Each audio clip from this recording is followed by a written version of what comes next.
This quick tutorial will show you exactly how to handle return policies as a new seller on eBay.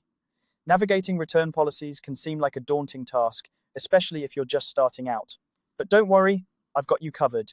Follow along as I guide you through each step to set up a return policy that works best for you and your potential buyers. First, head over to eBay's website by typing ebay.com into your web browser. This is your starting point for managing your listings and creating a solid return policy.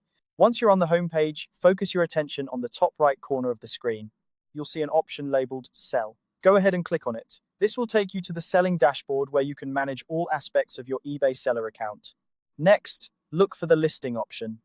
Clicking on this will bring you to a page where you can see all your active listings.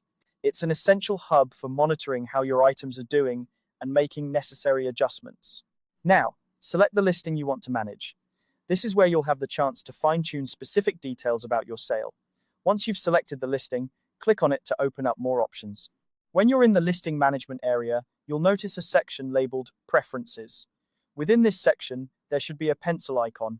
This icon is your gateway to editing various settings, including your return policy. Click on the pencil icon to proceed. Now, you're going to look for the Returns category. This is where you'll manage how returns are handled for your listings. Next to the return policy, you'll see 3 dots. These dots indicate more options are available. Click on them to reveal further actions you can take. One of the options you'll see is Create Return Policy. Go ahead and click on it. This is where you can start crafting a policy that aligns with your business goals and customer expectations. As you create your return policy, you'll need to enter a name for it. This could be something simple like Standard Return Policy. There's also an option to add a description if you want to provide more details about your return terms.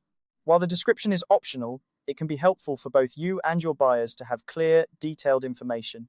Moving on to the next section, you'll find settings for domestic returns and international returns. Here, you have the option to enable accepting returns. It's a good idea to think about how you want to handle returns from both local and international buyers, as this can affect your sales and customer satisfaction. Once you've set everything up to your liking, it's time to finalize your return policy. To do this, simply click the Save button. This will ensure that all your changes are applied and your policy is ready to go. And there you have it. The process to handle return policies as a new seller on eBay is complete. By following these steps, you've established a clear return policy that can help build trust with your buyers and potentially increase your sales. Remember, the key to a successful eBay selling experience is transparency and clear communication with your customers.